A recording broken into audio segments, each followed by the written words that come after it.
It's good to have you join us on the News Beat on Green Growth TV. The headlines: 9 dead as floods and torrential rain batter the U.S. Nigeria's Edwin Clerk passes away at 97.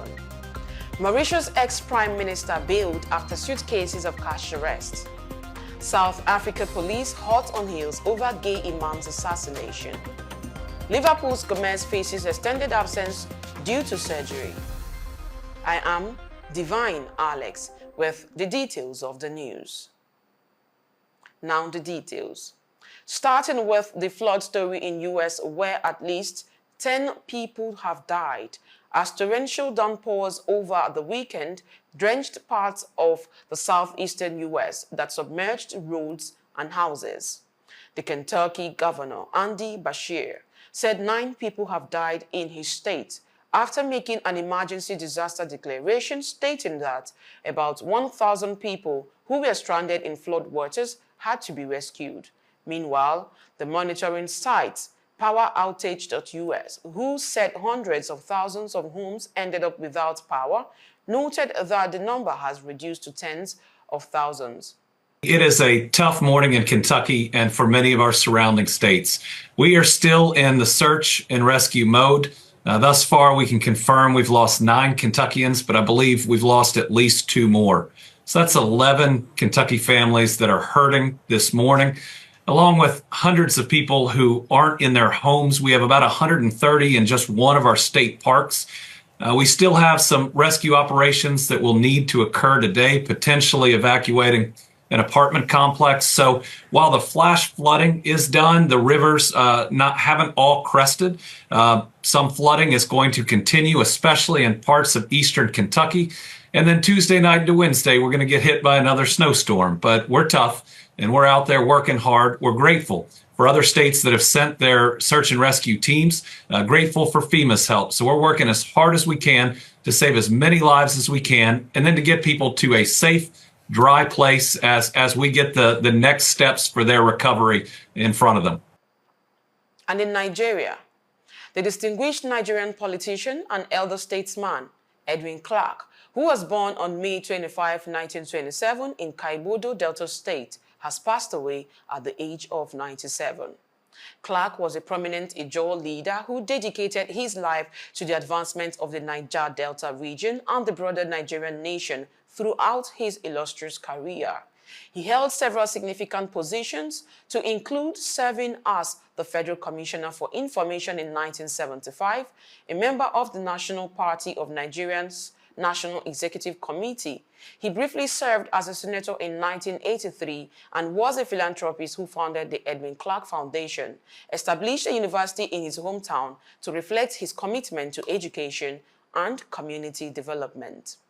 Clerk's passing has elicited an outpouring of tributes from across Nigeria, to include that of President Bola Ahmed Tinubu, who described him as an inimitable figure in Nigeria's political evolution, and Bayelsa State Governor Doyo Diri, who praised him for his courage and consistency. Meanwhile, Clerk's legacy is noted as a steadfast advocate for the rights and development of the Niger Delta people, and his unwavering commitment to Nigeria's unity and progress will be remembered for generations to come.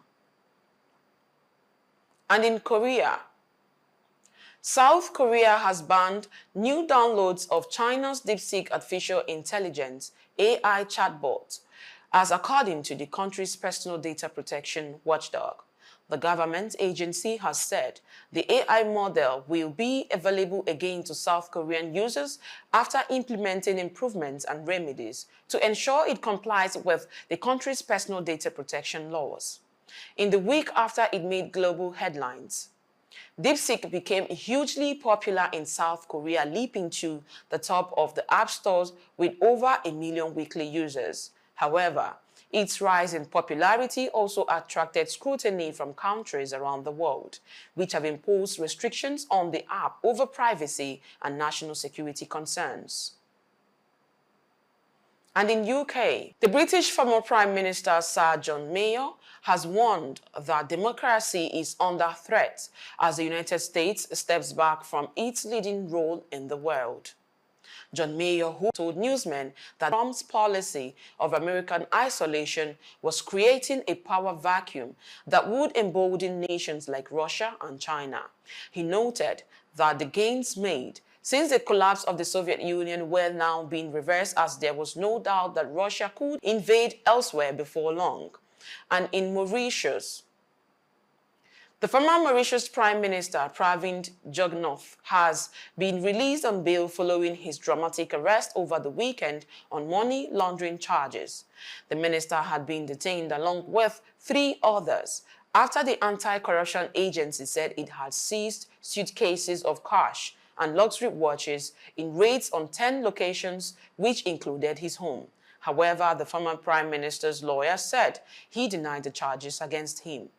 Meanwhile, Pravind's arrest came 100 days after his landslide defeat in elections, with his successor, Navin Ramgoolam, vowing to root out corruption. You are still listening to the News Beat on Green Growth TV. Up ahead, South Africa police hot on heels over gay imam's assassination. Please stay with us.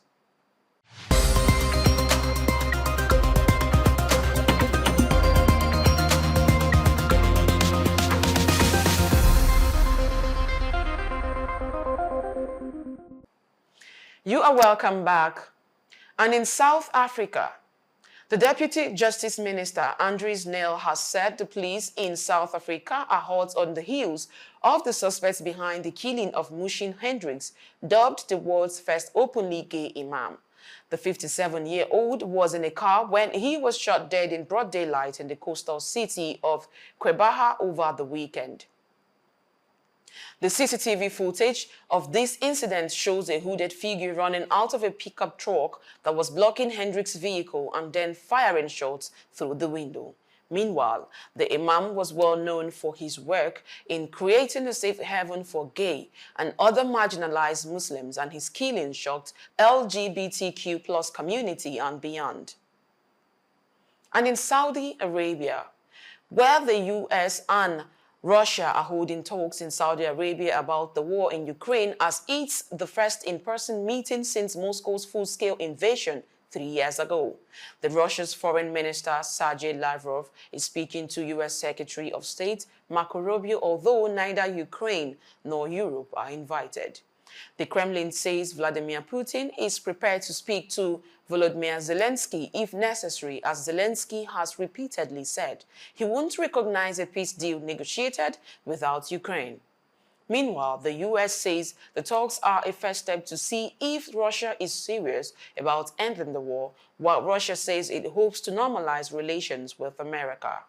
However, Russia's foreign ministry has said the U.S. and Russian officials who are locked in talks are taking a short break. Also, the spokesperson, Maria Zakharova, explained that the foreign ministry will brief the media when the talks are done. And in sports, Liverpool defender Joe Gomez is set to miss a significant portion of the season following surgery for a hamstring injury that he sustained during an FA Cup match against Plymouth Argyle, where he lasted only 11 minutes before being forced off the pitch. This injury compounds Liverpool's defensive challenges, as Gomez has previously faced extended periods out due to knee and leg injuries, and his absence leaves the team with limited options in central defense, increasing the pressure on the remaining defenders ahead of crucial fixtures. However, the club's manager, Arne Slot, has confirmed that Gomez may require surgery and is expected to be sidelined for several weeks. Liverpool's upcoming matches include a Premier League away game against Aston Villa on Wednesday, February the 19th at 7:30 p.m. GMT, followed by a trip to Manchester City on Sunday, February the 23rd at 4:30 p.m. GMT. The club and fans is hoping for Gomez's swift and complete recovery as they navigate the remainder of the season. Still on sports, reports say Real Madrid could leave La Liga as their feud over refereeing standards in the Spanish top flight rumbles on. This feud was further fueled by Jude Bellingham's red card against Osasuna last weekend as he was sent off by referee Jose Luis Munere Montero for using foul and abusive language in the 39th minute. Meanwhile, Madrid is reportedly looking to join Serie A, Ligue 1, or the Bundesliga as Italy, France, and Germany's respective top divisions to solve their issues. That's all on the news beat on Green Growth TV. Many thanks for watching. Until next time, I am Divine Alex. Do follow us on all our social media platforms at Green Growth TV.